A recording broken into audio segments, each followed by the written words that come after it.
വലിയ സ്വാധീനം ചെലുത്തപ്പെടാൻ സാധ്യതയുള്ള ഒരു കേസെന്ന് പൊതുവെ വിലയിരുത്തപ്പെടുന്ന പശ്ചാത്തലത്തിൽ ആണ് ഈ കേസിന്റെ വിധി പ്രസ്താവം നിർണായകമാകുന്നത്. ഞങ്ങളുടെ പ്രതിനിധികൾ ചേരുന്നുണ്ട്, ടോമും ഡാനിപ്പോളും. ടോമിലേക്ക്. ടോം, ഇതാ പ്രതികൾ ഓരോരുത്തരായി എത്തിക്കൊണ്ടിരിക്കുന്നു. നടൻ ദിലീപ് അടക്കം കോടതിയിലേക്ക് എത്തി എന്നാണ് നമുക്ക് മനസ്സിലാക്കാൻ സാധിക്കുന്നത്. മാധ്യമങ്ങളുടെ വലിയൊരു നിരയുണ്ട്, ഒപ്പം വലിയ സുരക്ഷാ സംവിധാനങ്ങളും ഒരുക്കിയിട്ടുണ്ടല്ലോ. എന്താണ് വിശദാംശങ്ങൾ?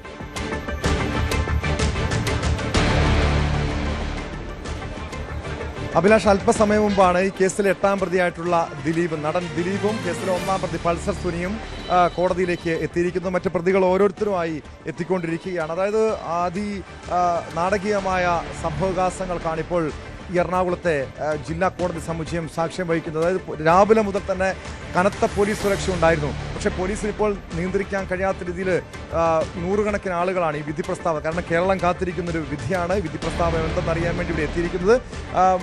രാവിലെ മുതൽ തന്നെ നിരവധി മാധ്യമ പ്രവർത്തകരടക്കം ഇവിടെ തടിച്ചുകൂടിയിട്ടുണ്ട്. കാരണം കേരളം ഉറ്റുനോക്കുകയാണ്. കാരണം കഴിഞ്ഞ 8.5 വർഷ കാലയളവിൽ ഇവിടെ നടന്നിട്ടുള്ള സംഭവങ്ങൾ 2017 ഫെബ്രുവരി 17 തുടങ്ങിയ, അതായത് നടിയാക്രമണ കേസോട് കൂടി എന്തൊക്കെയാണ് സംഭവങ്ങൾ ഉണ്ടായിരിക്കുന്നത്.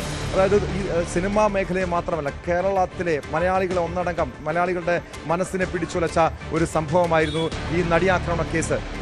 പ്രത്യേകിച്ചും ദിലീപ് കേസിൽ പ്രതിയാകുന്നു. ദിലീപിന്റെ കൊട്ടേഷൻ പ്രകാരമാണ് കൂട്ടബലാത്സംഗം ചെയ്തത്. പൾസർ സുനിയും സംഘവും കൂട്ടബലാത്സംഗം ചെയ്തത് എന്നായിരുന്നു തുടക്കത്തിൽ തന്നെ ഉയർന്നു വന്ന ആരോപണങ്ങൾ. അതിനുശേഷം നമ്മൾ കണ്ടതാണ് ഈ കേസിൽ പല രീതിയിലുള്ള അട്ടിമറികളും ഉണ്ടായി, സാക്ഷികളുടെ കൂറുമാറ്റം ഉണ്ടായി.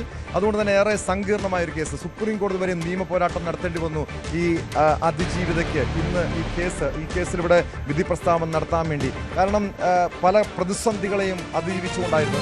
ഒരു ഘട്ടത്തിൽ കോവിഡ് മൂലം വിചാരണ നീണ്ടുപോയി. അതിനുശേഷം സംവിധായകൻ ബാലചന്ദ്രകുമാറിൻ്റെ വെളിപ്പെടുത്തലുകൾ വരുന്നു. അങ്ങനെ സംഭവബഹുലമായിട്ടുള്ള ഒരു നാളുകളായിരുന്നു കടന്നുപോയത്. ഇപ്പോൾ എന്തായാലും കൃത്യം 11 മണിക്ക് തന്നെ ഈ കേസിൽ വിധി പറയും. പ്രതികൾ ഓരോരുത്തരായി കോടതിയിലേക്ക് എത്തിക്കൊണ്ടിരിക്കുന്നുണ്ട്. അല്പസമയം മുമ്പാണ് ദിലീപ് 9:30 ദിലീപ് ആലുവയിലെ വീട്ടിൽ നിന്നും പുറപ്പെട്ടതാണ്. അല്പസമയം മുമ്പാണ് ദിലീപ് കോടതിയിലേക്ക് എത്തിയത്. പൾസർ സുനിയും തൊട്ടു പിന്നാലെ തന്നെ പൾസർ സുനിയും ഇവിടേക്ക് എത്തിയത്. അതായത് വക്കീലിൻ്റെ അഭിഭാഷകരുടെ വാഹനത്തിൽ തന്നെയാണ് പൾസർ സുനി, മാസ്ക് ധരിച്ചാണ് പൾസർ സുനി കോടതിയിലേക്ക് എത്തിയത്. അതിജീവിത ഇന്ന് കേസിൻ്റെ വിധി കേൾക്കാൻ അതിജീവിത വരില്ല എന്ന് തന്നെ നേരത്തെ അറിയിച്ചിട്ടുണ്ട്. പക്ഷേ സ്വാഭാവികമായും അതിജീവിതയ്ക്ക്, ആ നടിക്ക് നീതി കിട്ടണമെന്ന് കേരളത്തിലെ പൊതുസമൂഹം ആഗ്രഹിക്കുന്നുണ്ട്. കാരണം അത്രയധികം അവരുടെ ഒരു കരിയർ തകർത്ത, അവരുടെ ജീവിതത്തെ തകർത്തൊരു സംഭവമായിരുന്നു. സ്വാഭാവികമായും അതിനെ അതിജീവിക്കുക എന്ന് പറഞ്ഞാൽ അത്ര എളുപ്പമുള്ള കാര്യമായിരുന്നില്ല. സാധാരണക്കാരായ ഒരു സ്ത്രീയാണെങ്കിൽ എല്ലാം കൊണ്ടും തകർന്നു പോകുന്നത്. പക്ഷേ അവരുടെ ഒരു നിയമ പോരാട്ടമാണ് ഈ കേസിൻ്റെ ഒരു പ്രത്യേകത തന്നെ. ഈ കേസിൽ ഇരയും പ്രതിയും മലയാള സിനിമയിലെ 2 പ്രമുഖരാണ് എന്നതാണ് ഏറ്റവും പ്രധാനപ്പെട്ട കാര്യം. അതിൽ ദിലീപ് കൊട്ടേഷൻ നൽകിയെന്ന് വിശ്വസിക്കാൻ നമുക്കൊരു കാരണവശാലും ആദ്യഘട്ടത്തിൽ കഴിഞ്ഞില്ല. കാരണം ജനപ്രിയ നായകൻ, മലയാളികളുടെ സാധാരണ കുടുംബ പ്രേക്ഷകരുടെ ഏറ്റവും ഇഷ്ടതാരം. അതുകൊണ്ട് തന്നെ ദിലീപ് ഇത്തരം ഒരു ക്രൂരകൃത്യം ചെയ്യുമെന്ന് ഒരു ഘട്ടത്തിൽ പോലും നമുക്ക് വിശ്വസിക്കാൻ കഴിഞ്ഞിരുന്നില്ല. പക്ഷെ അതിനുശേഷം നടന്ന, പ്രത്യേകിച്ചും ഈ ദർബാർ ഹാൾ ഗ്രൗണ്ടിൽ ഈ നടിയാക്രമണ കേസ്, നടിയെ ആക്രമിച്ച് ഉണ്ടായ ദിവസങ്ങൾക്കുള്ളിൽ നടന്ന, നടിക്ക് ഐക്യദാർഢ്യം പ്രഖ്യാപിച്ച് നടന്ന ആ സമ്മേളനത്തിൽ ദിലീപിൻ്റെ ആദ്യ ഭാര്യ മഞ്ജു വാര്യർ നടത്തിയ ഒരു വെളിപ്പെടുത്തലുണ്ട്. ഇതിൽ ക്രിമിനൽ ഗൂഢാലോചന നടന്നിട്ടുണ്ട് എന്ന്. അതിന് പിന്നാലെ ദിലീപ് സംശയമില്ലായെങ്കിലും ദിലീപ് ഗൂഢാലോചന നടത്തിയെന്ന് സ്ഥാപിക്കുന്ന രീതിയിലുള്ള തെളിവുകൾ കണ്ടെത്താൻ കഴിഞ്ഞിരുന്നില്ല. പ്രത്യേകിച്ചും അയാൾ ഒരു സെലിബ്രിറ്റിയാണ്, സിനിമാ മേഖലയെ ഒന്നടങ്കം അടക്കി ഭരിക്കുന്നൊരു വ്യക്തിയാണ്, വലിയ സ്വാധീനമുള്ള ഒരു നടനാണ്. അതുകൊണ്ട് തന്നെ ദിലീപിന് ഒരു സംശയത്തിൻ്റെ അടിസ്ഥാനത്തിൽ ചോദ്യം ചെയ്യുക അന്വേഷണ സംഘത്തിന് അത്ര എളുപ്പമായ കാര്യമായിരുന്നില്ല. കാരണം അങ്ങനെ ഒരു സംശയത്തിൻ്റെ അടിസ്ഥാനത്തിൽ പ്രത്യേകിച്ച് ഒരു പ്രമുഖ നടനെ ചോദ്യം ചെയ്താൽ അത് മറ്റ് പല രീതിയിലുള്ള പ്രശ്നങ്ങളും ഉണ്ടാകാം. അതുകൊണ്ട് തന്നെ പരമാവധി തെളിവുകൾ ശേഖരിക്കാൻ അന്വേഷണ സംഘം ശ്രമിച്ചു. പൾസർ സുനിയുടെ മൊഴി ഉണ്ടായിരുന്നു.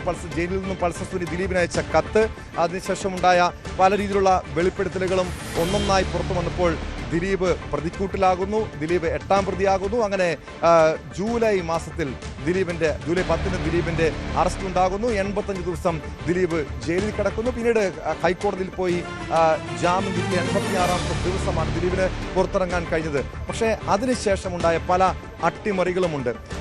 അതായത് ചില സാക്ഷികൾ കൂറുമാറി. ഏകദേശം 261ഓളം സാക്ഷികൾ ഈ കേസിൽ ആകെ ഉണ്ടായിരുന്നു. 424 സാക്ഷികൾ ഉണ്ടായിരുന്നെങ്കിൽ 261 പേരെ ഈ കേസുമായി ബന്ധപ്പെട്ട് വിസ്തരിച്ചു. അതിനിടെ ചില സാക്ഷികൾ കൂറുമാറിയതാണ് വലിയ പ്രതിസന്ധി സൃഷ്ടിച്ചത്. മാത്രമല്ല അതിനുശേഷം ഉണ്ടായ ചില സംഭവവികാസങ്ങൾ നമ്മൾ കണ്ടതാണ്.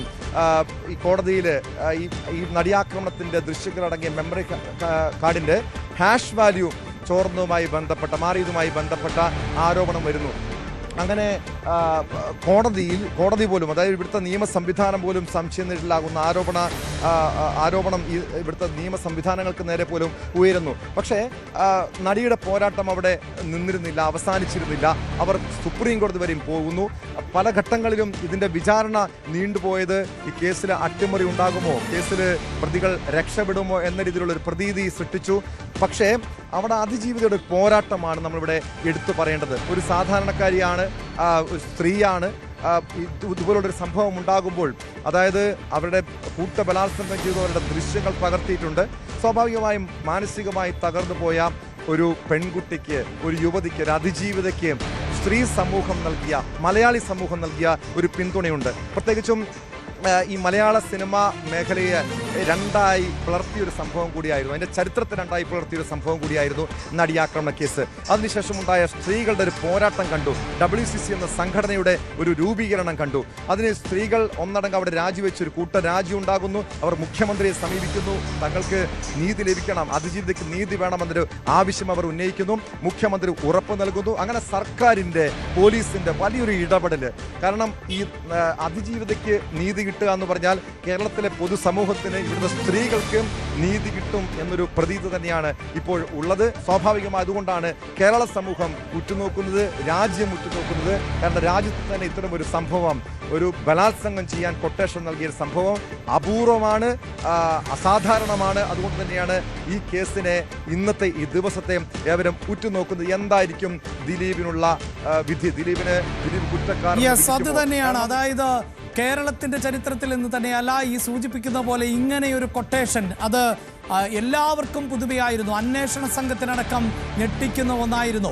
ഈ കേസിന്റെ തുടക്കം മുതൽ ഇങ്ങനെയൊരു കൊട്ടേഷന് എന്ത് നടപടിയാണ് സ്വീകരിക്കേണ്ടത് എന്നുള്ളതും അന്വേഷണ സംഘത്തെ വലിയ തോതിൽ ആശയക്കുഴപ്പത്തിലാക്കി. പക്ഷേ മണിക്കൂറുകൾക്കകം അന്വേഷണ സംഘം ഉണർന്നു പ്രവർത്തിച്ചു എന്ന് മാത്രവുമല്ല, ഓരോ പ്രതികളിലേക്കും വളരെ വേഗത്തിലെത്താൻ അന്വേഷണ സംഘത്തിന് സാധിച്ചു. സംസ്ഥാനത്തിന് പുറത്തു നിന്നടക്കം പ്രതികളെ പിടികൂടുന്നതിൽ അന്വേഷണ സംഘം ആ ജാഗ്രതയും വേഗതയും പുലർത്തി എന്നതുകൊണ്ട് തന്നെയാണ് വളരെ പെട്ടെന്ന് പ്രതികളിലേക്ക് അടക്കം എത്തിപ്പെടാൻ അന്വേഷണ സംഘത്തിന് സാധിച്ചത്. ഏറ്റവും ഒടുവിൽ അത് നടൻ ദിലീപിലേക്ക് എത്തുമ്പോൾ എല്ലാവരും അമ്പരപ്പ്